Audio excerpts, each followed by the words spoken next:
everyone, welcome to this part 3 of my tier list for every single card in Star Wars Unlimited. And today we're going to talk about Mono Blue card.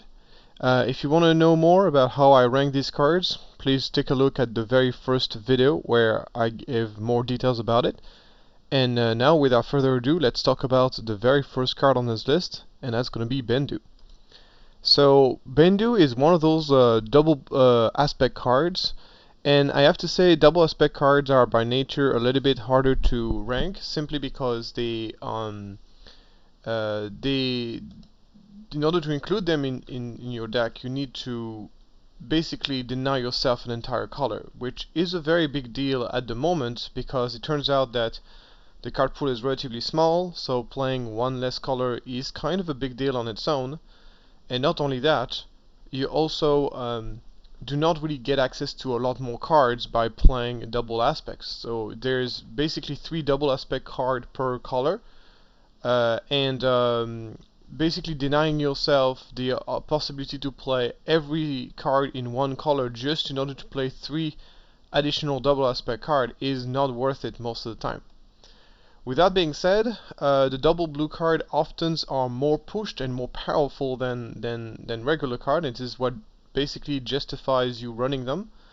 Is that you sacrifice card choice, you sacrifice options for your deck in favor of more power, because those cards are presumably very powerful.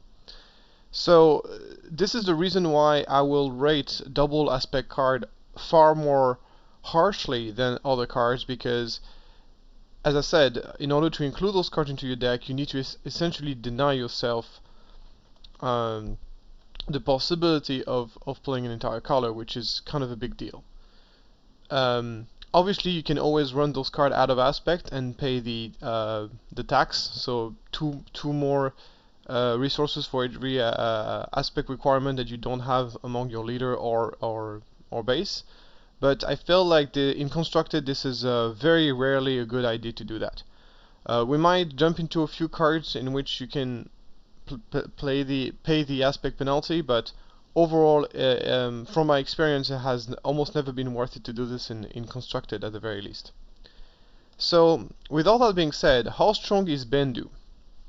The first weakness of Bendu is that is yet another big boy Sentinel unit, which is something that Blue has already a lot of. And just like Obi-Wan, he gets countered very hard by a couple of very popular cards, like Spectral Soldiers and Waylay. He has a couple of good things going on compared to Obi-Wan. I'm comparing to Obi-Wan because he's also a big Sentinel unit that costs 6 in the same colors. His quality over Obi-Wan is like he has an extra HP, which is very relevant. He also has the Force trait, and he has an ability. So the ability, in my opinion, is not super strong. It's actually far weaker than the one of Obi-Wan. In my opinion, Obi-Wan has a far stronger ability. And not only that, once again, he's a double aspect requirement card, so running this guy into your deck is a big sacrifice. So, with all that being said, I think Bendu is definitely stronger, I think, in a villainy deck than it is in an heroism deck, simply because in heroism he's compared to Obi-Wan, and he does not compare very favorably to Obi-Wan, in my opinion. And it's very hard to make space for 2 big Sentinel units. Those units are very similar for one another, so running both of them side by side doesn't sound like a great idea. Bendu, when he attacks, only discounts on non-heroism, non-villainy cards. Turns out there's not a lot of expensive cards that are non-heroism, non-villainy, so most of the time this discount is only going to be useful for your big removal spell. I can definitely see this card getting stronger as time goes by, but for now it does not compare very favorably to Obi-Wan. So in villainy, at least it doesn't compare to Obi-Wan, it would be compared to Academy Defense Walker. I think it's safe to say in a villainy deck, if you're playing double blue villainy deck, you want to run Bendu.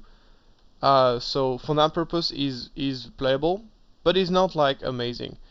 I'm gonna rate it C tier, and I'm gonna place him basically below Academy Defense Walker, because I'm gonna place it over Academy Defense Walker, because at least if you're playing double blue, Bendu is a stronger option than Academy Defense Walker in my opinion, because the 4-7 stat line is just better than the 5-5 stat line. And both abilities are fairly situational. So yeah, I would put it in C tier. Once again, it would be much higher on this list if it was just a single blue. This is really the double blue aspect requirement which really kills the card.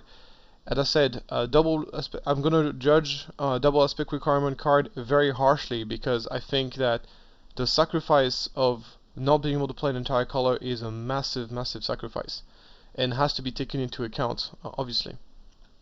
Next we got Protector. Protector is a card that for only 1 resources gives +1/+1 and what I believe to be one of the most powerful keyword in the game, which is trait. So obviously in the vacuum it is extremely powerful, but it has 2 problems. So I'm just gonna zoom on the card. It has 2 problems. The first problem is that it is in a color blue, which already has access to a lot of sentinels. So obviously when you play a deck that already has a lot of sentinels, a card that can give any unit sentinels lose a lot of its value. The second big problem with this card is obviously the double aspect requirement, which once again in a mono blue deck, in a double blue deck, you are even more likely to have a lot of sentinels, which once again makes the card very difficult to use. It's not that it's difficult to use, it's more that it's very redundant with what you're already doing. With all that being said, being able to give something sentinel for only 1 resources is incredibly impactful, and so it's hard for me to this card is definitely very playable, but as I said, it's very niche. It is very niche. Even in a double blue deck, I don't think you want to play 3 copies of this card. In a double blue deck, you want to play maybe 1 or 2. It's very powerful in combination with Chirrut, but once again, that means you have to play double blue Chirrut, which is a huge constraint. That means there's tons of great cards that you cannot play, like Forced Throw. There's an argument in Chirrut that you can play this card out of aspect and spend 3 resources for it. It's at 3 resources, once again, it really becomes a lot less good. So yeah, I'm gonna put this in C tier. I'm gonna put this over the Scout back, down Miko, behind the Scout back Pursuer. If you're running a double blue deck, it's a card that you want to have as a 1 or 2 of. Once again, if it was not double aspect requirement, it would be much higher on this list. Next we got Vigilance. Vigilance is part of the cycle of double aspect requirement legendary card that gives you the choice between 4 different options, and you can choose 2 of them. Vigilance is a very powerful one. It has one of the options is pretty much unusable in constructed. It basically mills you 6 cards, so put 6 cards from the top of your deck into your discard pile. And this is not that strong in constructed, because it's very difficult to mill an opponent constructed to win like this. So this first option is very much useless. However, the 3 remaining options are very powerful. So basically what I think about Vigilance is one of the best anti-aggro card in the game. The ability to kill something and restore 5 HP on your base is incredibly impactful. It is one of the most powerful heal card in the game. And once again, it can also give a shield to anything, including your leader. Vigilance loses a lot of its potency whenever it's played against something that is not aggro. Obviously, the fact that double aspect requirement means that it's obviously going to be limited in how much you're going to see this card being played. So overall, I like to rate this card a B tier. It's very strong, but it's very strong if you're playing in the double blue deck. You obviously want 3 copies of this card. It is one of the best aggro card in the game, anti-aggro card in the game. But as I said, it loses a lot of its potency against non-aggro decks. And the double aspect requirement means that it's not going to see play outside of double Vigilance. And I don't think double Vigilance is a particularly strong archetypes. Not only because, as you can see from this list, the double aspect card don't really rate very high, but the second reason is also because in this deck there's a lot of redundancy. There's a lot of stuff that doesn't synergize particularly well. I feel like it's just a lot of the same card, a lot of sentinels, a lot of healing, and not necessarily a lot of things going on. So I'm not a big fan of the. I don't think this double vigilance is a particularly strong archetypes in the game right now, which obviously has a huge impact on how I'm rating those cards. Because once again, I'm never judging cards in a vacuum. Moving now to the single aspect, I'll try to go as a bit quicker on those ones because they are not necessarily always meant for constructed. So first we got the surgical droid. I had some fun with this card on Grand Inquisitor back when we didn't have a lot of cards to play with. But nowadays it is completely outdated. It has very bad stat line, relatively difficult ability to use, no specific good traits. Even in a Grand Inquisitor deck, which is presumably the place where he would fit, I don't think he's particularly good. So it is going to be a D tier, and I'm going to rate this as probably the lowest card I'm going to rate this in this list. Next we got Distance Patroller. Once again, extremely weak stats. The ability can be difficult to control. Is not a real turn 2 play because you're playing on turn 2, it gets killed, it doesn't give a shield to anybody. You also need to play a lot of Vigilance cards to make this card reliable. And even when it is reliable, your opponent can kind of play around it to deny you the shield. Even if you do get the shield, it's still not a very efficient thing. As I said, you could just be running Moment of Peace, which simply just to give a shield for half the price, and it's unconditional. So yeah, it's an absolutely unplayable card in my opinion, and I'm gonna rate this lower than the Surgical Droid, which at least can be fun in a Grand Inquisitor deck. Next we got Guardian of the Wheel. This card has two main qualities. The first quality is that it is the cheapest force unit in the game. And force is a very powerful keyword that enables you to play cards like Force Throw or Binds All Things, or even the new Force Lightning if you're playing a villainy deck. Those are a very powerful option to have, and I think that it's a very powerful card in that context. With that being said, it's a very weak stat line, 2/2. Being a 2/2 is a big problem because it means you die to enemy 3/3s, enemy 2/3s, which there are plenty of on turn 1. So it's very likely to die right away without really doing much of anything, which would defeat the purpose. So the only way you can actually run this card is if you actually manage to benefit from the upgrade discount, and then you can play cards like for example, very good with Protector, but then you have to be running double blue. Most likely you're going to be playing a card like Resilient on it on turn 1, so then you can stay alive. That does require you to have those two cards in your opening hand, and that does require you to run those two cards in the same deck, which is not something you necessarily want to do. So there's a lot of caveat here. I think this card has the potential to become stronger as we see more upgrades. The other option though is if you have the initiative, you can actually play him, and then take the initiative, and then on turn 2 you play a Jedi's Lightsaber on it, or an upgrade, or any other upgrade to keep him alive. There's a lot of counterplays to this though. Your opponent can play a False Choke to kill it anyway. Your opponent can play a Traitorous later on, so it's a very it's a cool card, but ultimately it's a very clunky, difficult to use. I think being a cheap force unit is not enough really to make this card really good, because the stat line is just too bad, and the fact that you have to do so many things to make him work is just a kind of a hassle, and I haven't seen anybody kind of making it work. I'm not gonna say it's unplayable, but I'm definitely not gonna be rating it very highly. I'm gonna rate it here below the Ghost here. It's not completely unplayable, and there's value in giving force that early in the game, but having a very difficult card to make use of, and you really have to play around it a lot. I'm expecting though it's gonna get better as we see more cards, I guess, but for now it's not super competitive. It's not unplayable though. Then we got Regional Governor.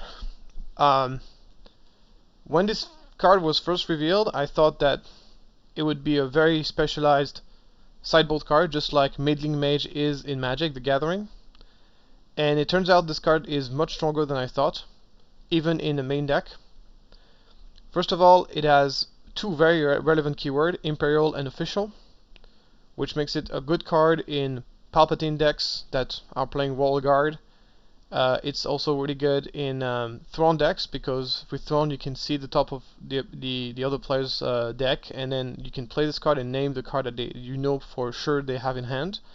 It's also very good with Viper Probe Droid, which sees the opponent hand, and then you play Regional Governor and you can name the card you see. Viper Probe Droid, which is a card that sees extensive amount of play. Almost every single villain in the deck plays that card. So there's a lot of good things going on with this card. It's also one of the only way to stop certain cards, like for example cards like For a Cause I Believe In that deals direct damage to your base. One of the best way to counter this, you play a Regional Governor, you name For a Cause I Believe In, then suddenly your opponent cannot touch you with that card.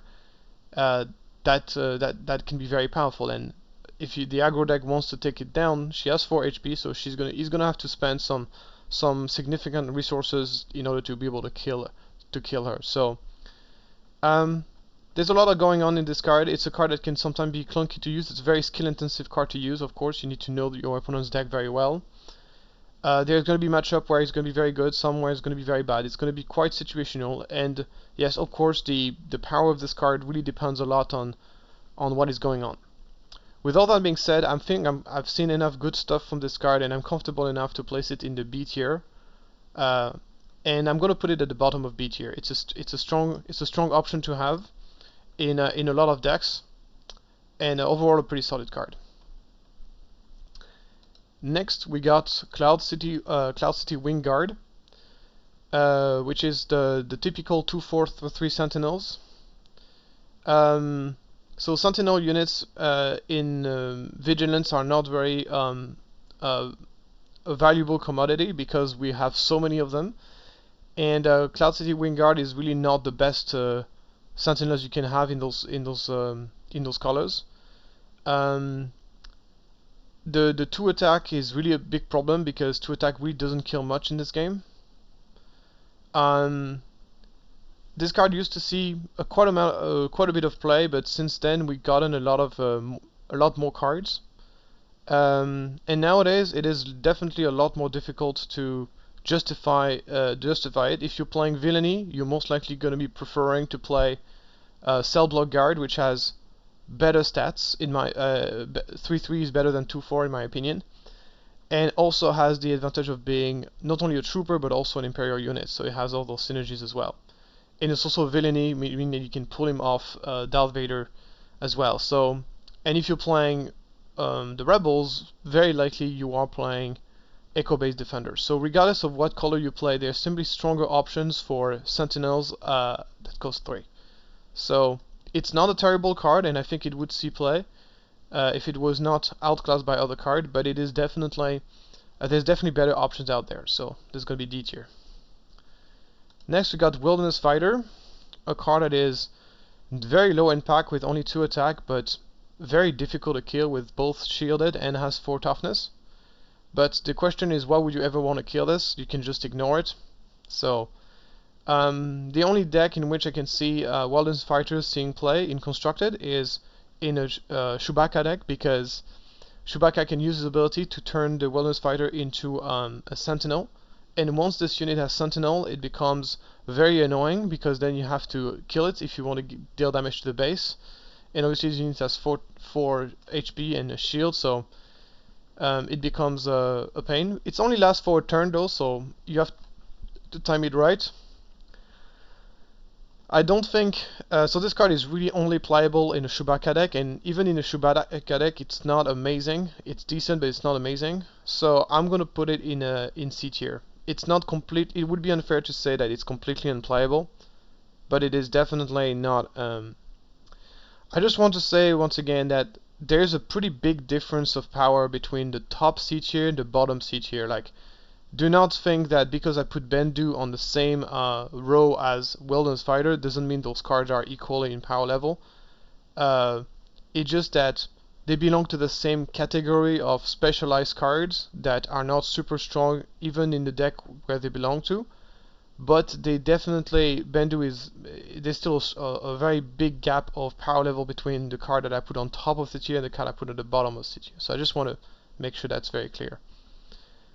Next we got base Malbus. So base is I think a pretty solid card in a deck like a Grand Inquisitor and even possibly Krennic, because he has grit, he has a lot of HP, so he's hard to kill in one hit, and when he's not getting killed in one hit, he gets tons of attack and becomes a real threat. The card is really much better when it has Sentinel, which you need the initiative to be able to do. So overall, it's a card that I think is pretty decent in GI, but GI is not really a particularly powerful deck. It's playable in Krennic, but I haven't been super blown away by it. I think it's a C tier card. I think it's fine. It's playable, but it's nothing mind-blowing. I'm gonna rate this below Delmico, but over the Forsyth with me. Next, we got System Patrolcraft. So System Patrolcraft is one of these cards, a little bit similar to Cloud City Wingglide, which are meant to be kind of like vanilla card you can kind of jam into your draft deck. But it turns out that System Patrolcraft is actually very playable and constructed. And the reason for this is simply because there's just not many cards that can perform the same job. So if you are playing Heroism, you are likely to have access to Bright Hope, which is a better card, as being a 2/6, is a better blocker in space. But if you're playing Villainy, there's actually no better option in terms of a card that can actually stop a unit in space. So if you want to play a card that helps you, if you have a deck that you think is very weak against space, and you need something that can compensate for this, System Patrolcraft is actually a very good option. So yeah, Patrolcraft, there's simply just not a lot of card that competes with it, and therefore it's a card that sees play in competitive. I personally play it in my Krennic deck because I think my Krennic deck is very weak against space, so I played the System Patrolcraft to kind of make up for that. So so it's specialized, of course, but in the right deck it's actually pretty solid. So I'm gonna place it here, probably below Delmico. It's a card that you can play, and I cannot put this in the D tier category because so far there's certain decks that simply need that card. Even though of course a 3/4/4 Sentinel is not really a great rate, it is a better thing we have to block space so far. If you don't have access to green white, which in this case you want to play Bright Hope. Next we got Rogue Survivor. I'm not going to get too long on this card. It's simply very understat for its cost, and the draw ability when you have a leader is not only situational but also relatively weak. It's basically a worse version of base Malbus. There's no reason to play Rugged Survivor if you have access to base Malbus, which you do because you play mono blue. So yeah, no reason to play this card really. So I'm gonna place it. Yeah, I'll place it there. Next card is Cargo Jugernaut, which is a pretty interesting card that comes into play. Actually very difficult to kill, 4/6 as a shield, has 4 attacks, and has an immediate impact on the game, as a way to restore a lot of damage on your base. I've seen people playing that card, and I don't think it's unplayable, but it costs 6. I think it's a very overpriced. It's conditional because you need another blue unit to be able to get the heal. It is difficult to remove, but it's also for a 6-drop that attacks at 4. People can simply just ignore it most of the time. I just simply think that there are better options.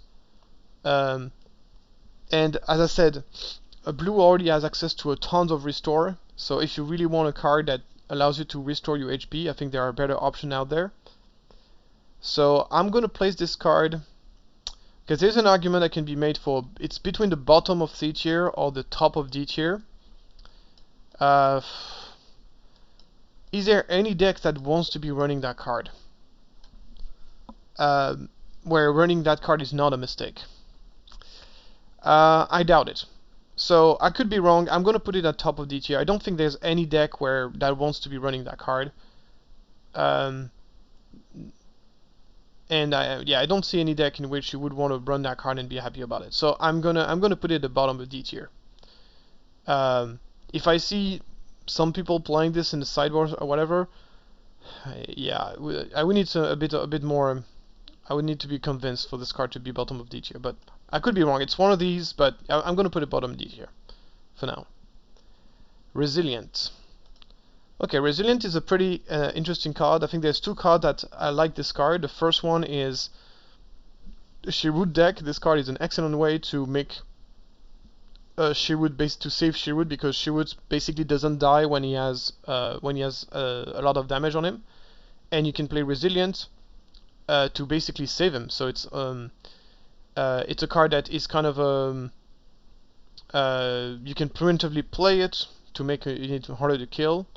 So I think it's a pretty solid card. It's a card that you can play in Shirut, and it's also a card that I like to play in Grand Inquisitor, because making your units tougher is kind of nice whenever you are playing a self-damage synergy. Also synergizes very well with Grit in general, synergizes very well with the Fifth Brother. So it's a bit situational, and of course GI and Shirut are not particularly powerful decks. So for all the reason, I will have a hard time rating it high, but I think in the C tier category, it's going to be a fine place for it. Yeah, it's a good card in certain decks, but in the decks in which it's good, it's not particularly amazing. I'm going to place it below the Ghost, over Guardian of the Wheel. That seems like a fitting place. Next we got Devotion. So Devotion is an interesting card because it sounds good, but in reality there's just so many better things. It's a kind of card that wants to boost the stat of your units and also wants to restore you, but it doesn't do any of those two things particularly well. If you want to boost your unit, there's just simply far better option, like for example Electro Staff, which we're going to talk about later. And if you want to restore, there's just you're better off just playing Repair or Make an Opening. So it does two things, and it doesn't do any of those things particularly well. And I think, in generally speaking, I prefer to have a card that does one thing very well rather than two things mediocrely.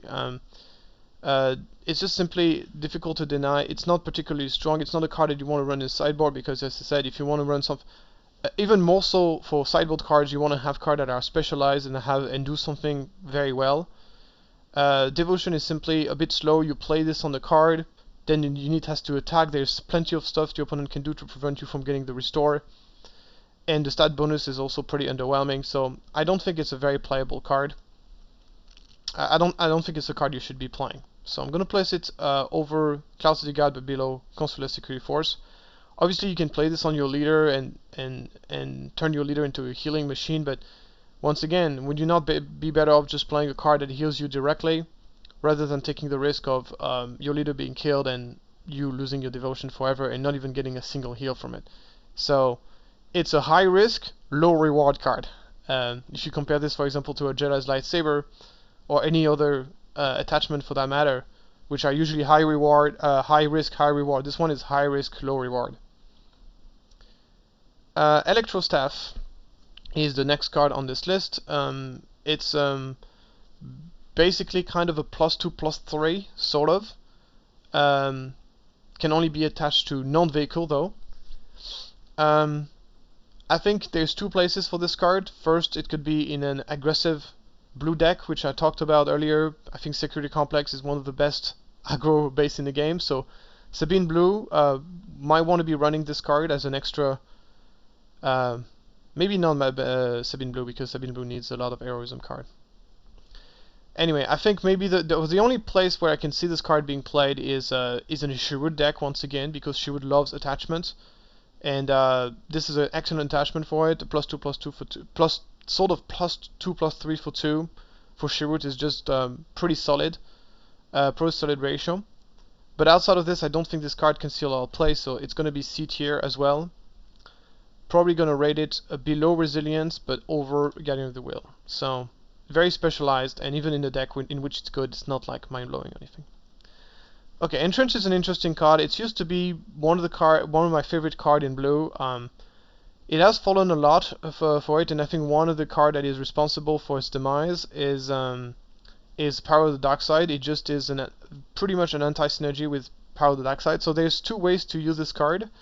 You can use this card on your own unit to give them +3/+3 for 2, which is an excellent rate, but they can't attack the base anymore, which is kind of a big deal. And the other way to use this card is as a way to play it on your enemy units in order to basically so they can't attack the base anymore, which is particularly strong if, let's say, you don't have any space unit, there's a big space unit, you play this entrench on that space unit, the space unit is now pretty much useless.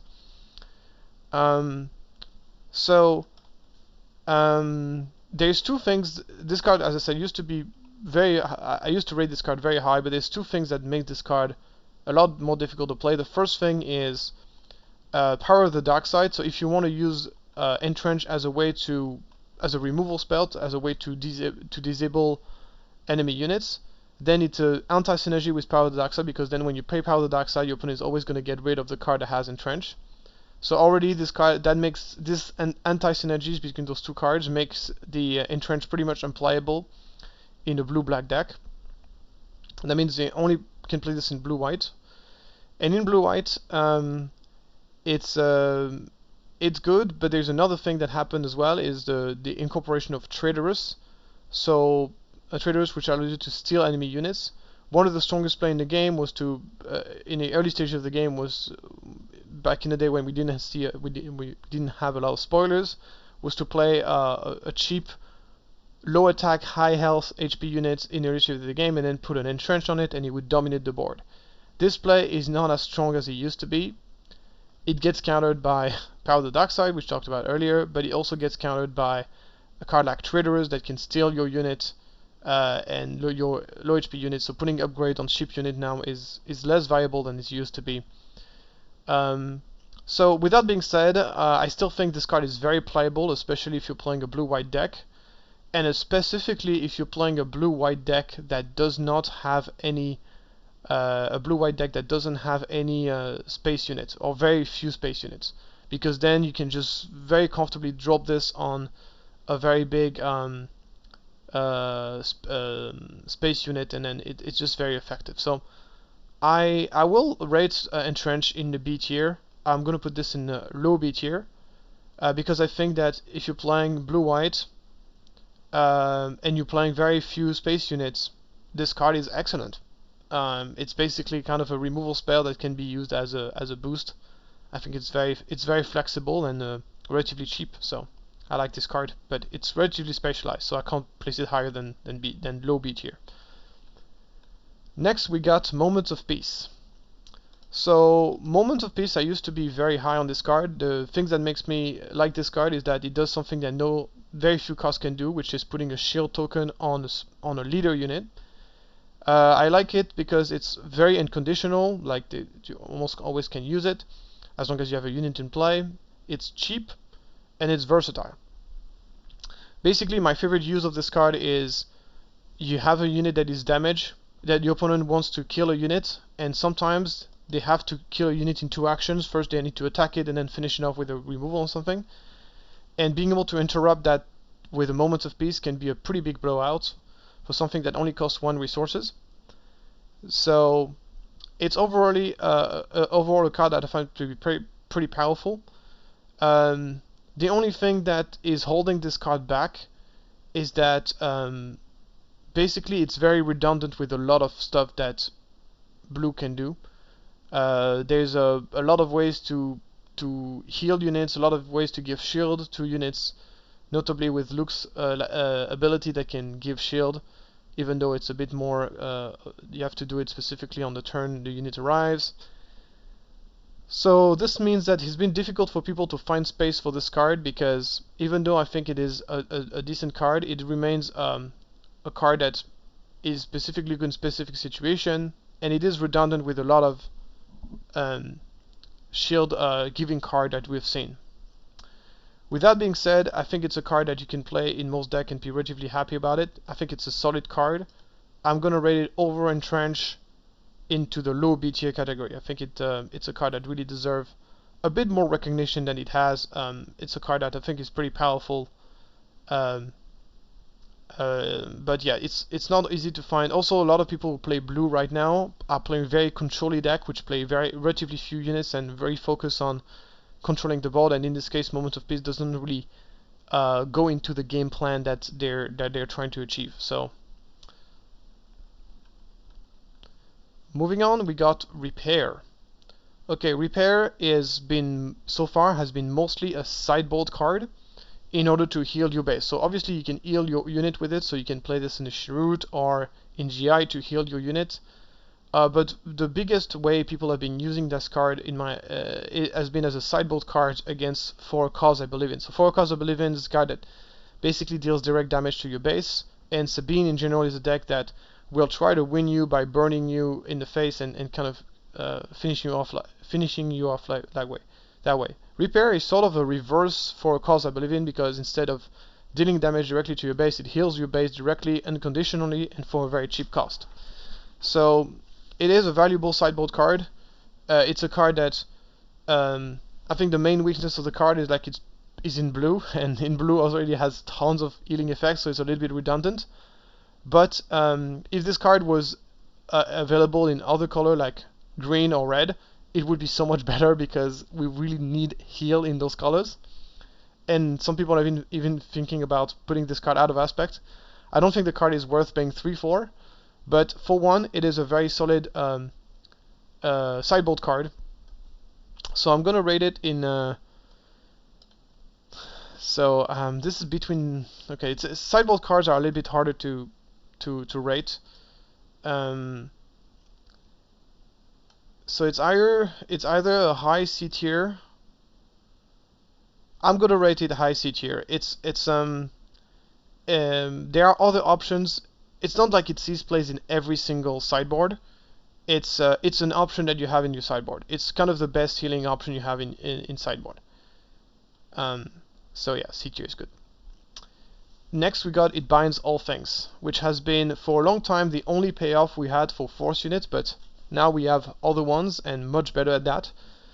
It Binds All Things is quite situational, because you need to have a force unit in play, and also you need to have a damage unit in play as well, so that's 2 very steep conditions to respect.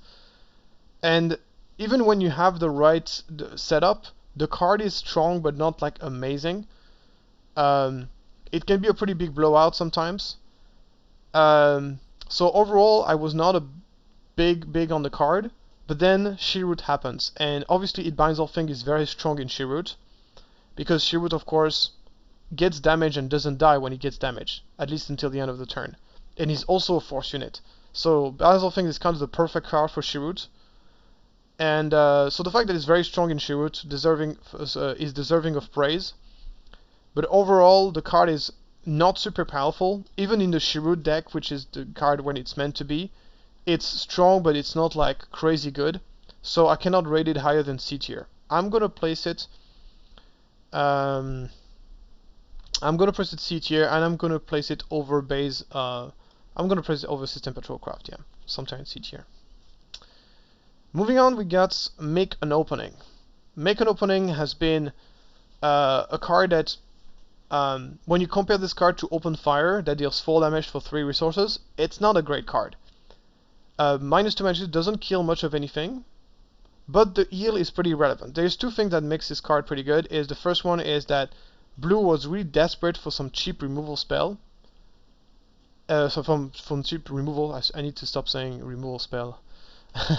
Removal event, and it basically kills something, but it turns out that the meta has been very kind to this card. Basically, if you look at the meta, the 2 most popular decks are going to be Sabine aggro and Boba midrange. And Boba midrange, this card is really good against Boba midrange because it kills Crafty Smuggler and 7th Fleet Defenders, which are both cards which are 2 HP units with shield, which are normally very annoying to kill. And Make an Opening can kill them in one shot, as well as healing you, which is very relevant in this matchup. So it's actually a pretty good card against Boba. And the second thing about this card is that it's pretty good against aggro, obviously, because it kills a lot of the small unit that is going to be throwing at you while healing your base at the same time. So it's a card which, in a vacuum, is not very strong, but the meta has been very good has been very kind to this card, and it ended up being a card that you see play fairly often and especially in the sideboard as well. As an anti-aggro option, a lot of people prefer to play Make an Opening over Repair, which is very fair. So this card definitely deserves a spot in the B tier. And in the B tier, I'm going to place it over Jedi's Lightsaber, but under Inferno 4 and Restore Aquan Suits. Okay, next we got the two big removal spell for blue. There is obviously Takedown. Takedown is kind of the open fire for blue, so it kills things that are sometimes cost more than 4. It has it can target leaders, which is a pretty big deal. So obviously it doesn't kill most, and it's a pretty hard counter to a lot of decks. It counters Aiden, it counters Shirut pretty hard, and it's a card that is I think very powerful. It's kind of an auto include in almost every blue deck, at least every control or mid-range blue deck. So overall, a pretty solid card that you're gonna see a lot of. Very flexible, and kill a lot of things. And usually it's gonna kill things that are more expensive than it still remains a relatively expensive removal spell. But I think it's a card that, yeah, the fact that it's almost an auto include almost every blue deck is deserving here to be ranked in the A tier. So now the question is, where in the A tier do we put it? I like it better than Redemption, maybe. Yeah, I think I'm even gonna rate it higher than Super Laser Blast. So yeah, I think A tier is high A tier is a good place for this card. It's not impactful enough, and it's not cheap enough for me to be deserving to put it in S tier. I don't think it's on the same level as Power of the Dark Side or Luke Skywalker.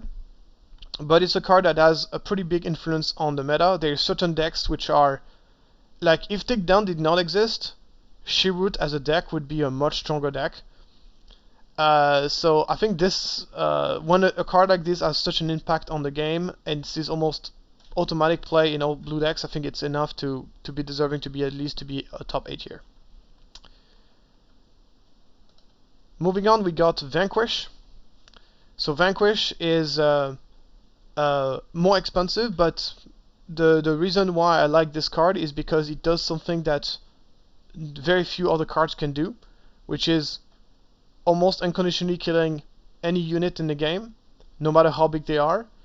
And in a control deck, whenever you're playing a control deck, you need to have access to a card that can do a variety of effects, and cards that have that maybe are a bit overpriced but do something that no other card can do have value, just like Super Laser Blast, even though it is a bit overpriced, does something that no other card can do, and that's a big problem solver. Vanquish is very similar in that way, that it's a bit overpriced, but it simply just deal with certain threat that sometimes that's the only way you can deal with them. Doesn't affect leaders, obviously, otherwise the card would be far stronger. So I think this is a pretty solid card. You're not gonna see this always in the main deck, because there's certain matchup in which it simply just doesn't do much, where it's just simply overpriced. But there's certain matchup where having access to those removal spells that kill very large units can be very valuable. So I'm gonna put this in the B tier, and I'm gonna rate this over Make an Opening. Maybe the meta is still so yeah. I'm gonna place it between Make an Opening and the Jedi's Lightsaber. It's a card that you're gonna see very often, either in the main or in the sideboard, in almost every blue control decks. Maybe less so in blue-black, because blue-black has access to Power of the Dark Side and Super Laser Blast, so they don't need that as much. But in the blue-white deck, for sure, you're gonna see that.